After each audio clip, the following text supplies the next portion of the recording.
Hello, my name is KerryAnn O'Meara, and I'm at the University of Maryland College Park on the faculty in higher education, and I'm also co-director of our advanced grant. I've been involved in the community engagement movement for 15 years. I study faculty academic reward systems, faculty careers, and community engagement. I'm grateful to have been invited by John and by Elaine to provide a few thoughts as part of your colloquium. When I was a graduate student, I worked with NERCHI very closely, and Ernest Linton was actually on my dissertation committee for a little while, and it's easy to see all these years later how pleased he would be that a group such as yourselves is getting together to talk about and further the scholarship of engagement, something that was very important to him and he did such foundational work in.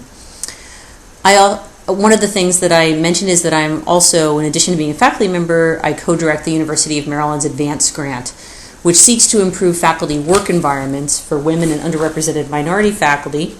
Forgive me if I read a little bit, getting used to this medium, in ways that improve conditions for all faculty. And through this work, I've found much synergy between efforts to support a diverse faculty and support engaged scholarship. Not only because women and underrepresented minority faculty self-report involvement in engaged scholarship at higher numbers than their peers, but also because engaged scholars and women and underrepresented minority faculty members face some of the same challenges in terms of the legitimacy of their work, the legitimacy of their place in the academy. And so what I found is that they both struggle to have their work and their place in the academy considered legitimate.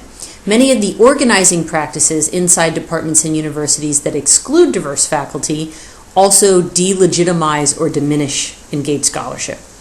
Alternatively, though, and hopefully, many of the organizing practices that have been used to advance women and underrepresented minority faculty within university cultures are also organizing practices that have been and can be used to support engaged scholarship and engaged scholars themselves. So I'd like to talk a little bit about two sort of theories or frames that I've been working with lately in thinking about the engaged scholarship movement. One is legitimacy and the other one is agency. Particularly these theories or ways of thinking are relevant for thinking about academic reward systems and roles and trying to change academic reward systems to be more inclusive of diverse scholarship and a diverse faculty. So the first theory is legitimacy. Many theorists have pointed out that higher education institutions are institutions that trade in legitimacy. So, for example, Scott defines legitimacy as not a commodity to be possessed or exchanged, but a condition reflecting cultural alignment, normative support, or consonance with relevant rules or laws.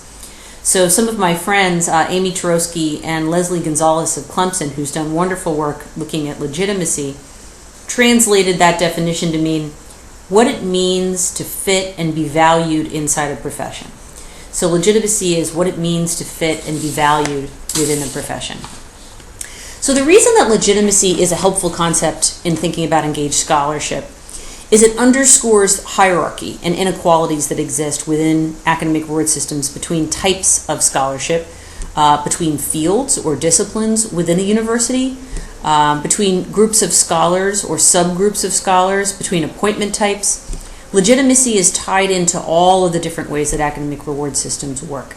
And it's multidimensional because as academics, many folks are striving to earn legitimacy themselves individually and within organizations, and organizations are acting in everyday ways to confer it. So one example of this is in thinking about engaged scholarship is the fact that skilled work has always received greater status or legitimacy within organizations than unskilled work. So, for example, before Boyer Scholarship Reconsidered came along and the work of Ernest Linton, research was really considered the primary skilled work, along with teaching. However, for research, at least within doctoral programs, there was this lengthy and specific training, clear measurable outputs, whereas teaching and service had fewer legitimate measurable outputs. Of course, we have student evaluations, but the engaged work that was being done had fewer measurable outputs. Now there's much greater professionalization around engaged scholarship. In fact, we've made great progress. We have awards like the Linton Award and the Ehrlich Award. We've revised many promotion and tenure guidelines to put in a definition of engaged scholarship, disciplinary association definitions. We even are now recruiting new faculty in some cases. Using words like engaged scholarship in this field is what we're looking for. However, engaged scholars struggle because their doctoral dissertation chairs, mentors, external reviewers, department chairs, and promotion and tenure committee chairs continue to live in cultures where engaged scholarship is not considered legitimate as more traditional forms of scholarship that are measured in more easily quantifiable ways. The second theory is agency. So I've been doing a lot of work on agency in faculty professional lives. The definition that I've used is agency includes actions and perspectives that people take to achieve goals that are meaningful to them. So they're content specific, so you might have agency to be involved in a specific public action project, or it might be context specific. I have agency within my department, but less so at the university. I feel like I can accomplish my goals more in one place or the other based on a variety of messages I'm getting within my organizational environment. There's many ways you can enhance individual sense of agency as well as collective agency. For example, you can provide individuals concrete examples and role models for the thing that they want to do. You can provide resources, peer networks, help them practice the thing that they want to do, feedback, and a sense that there's more than one way to accomplish that goal. One of the surefire ways to kill agency is to say that there's only one pathway. Rather, seeing multiple diverse pathways helps us feel as if we can create a path of our own. One of the folks that I often cite in my work is Archer, who talks about the fact that an individual's sense of agency is also tied into their professional commitments, their emotions, and their passions. So individual faculty sometimes go along with, sometimes resist, more often negotiate with legitimacy systems that do not regard their community engagement as legitimate or worthy of recognition. So many, Gonzalez, my colleague Leslie Gonzalez points out that many engaged scholars enact emotional commitments with their work and are motivated by identities and values in direct opposition to the rules and power systems of legitimacy. So systems that constrain engaged scholarship as a form of faculty work, because of this sense of legitimacy, also constrain the agency of engaged scholars as people. Well, how do we increase the legitimacy of certain work and individuals within higher education organizations? How do you enhance individual and collective sense of agency? Well, we measure it, right? That was one of the first things that the engagement movement did, try to measure and differentiate the quality of the work, show its impact. We make that information transparent, public, available. We develop organizing practices inside departments that enhance individual and collective sense of agency around that activity. We increase awareness of biases that harm legitimacy and interrogate their assumptions. We've done a lot of that in writing in the last 5 to 10 years. We do individual career development like peer networks. We create collective groups of folks to work on particular issues within a movement. As I think about where engaged scholarship stood 15 years ago versus where it is today, I have to say I'm hopeful. So we have the federal government's efforts through NSF and NIH to make broader impacts a bigger part of grant proposals. We have the new funding priorities related to access and diversity being part of the Lumina and the Gates Foundation and many foundations that have made that a critical piece of what they want to do. There's emphasis on interdisciplinary centers and entrepreneurial kinds of efforts that are very much have engagement at the center of them.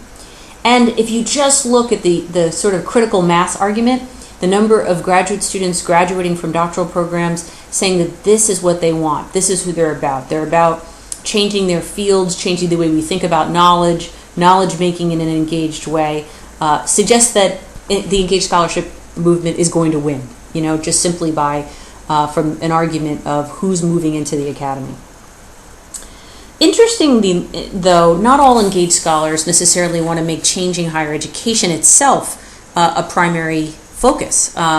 Many got into being engaged scholars, as I'm sure you did, because of the work you want to do off campus or in fields or in not changing university structures, and so have an interest, of course, in moving up within their own system and helping others do so, but don't necessarily want to make changing their university and its legitimacy system a main focus. And I respect that and understand that. There's certainly much work to do in public health, the environment, education, and the arts outside of campus that suggest that this not be a central focus. Okay, I got cut off. So what I was going to say was to end my minutes with you was to say that I respect the position that there's more work to do off campus than trying to focus on campus. However, at the same time, I think one of the strongest organizing practices that engaged scholars can wield is actually their own social networks, the relationships that they wield or that they develop with each other. So allow me a metaphor that I'm using this fall with my advanced work to provide more context for that. So the coastal redwoods are these amazing tall trees that look like individual masterpieces. They look like they sprang from the ground and they stand up so tall and beautiful by themselves. When you look at them, it looks like they stand alone, but of course they don't. In fact, they have a root system right underneath all of these trees that goes out for about 100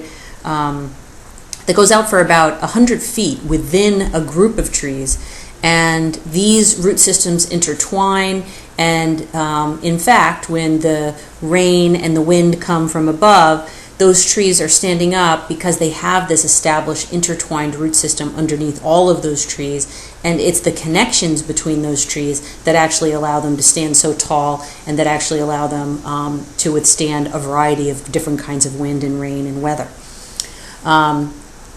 So much work on social networks actually shows that relationships matter to making change, and I believe that one of the strongest organizing practices for the support of engaged scholarship is going to be networks that are developed between individuals working on campus and across campuses in communities. So legitimacy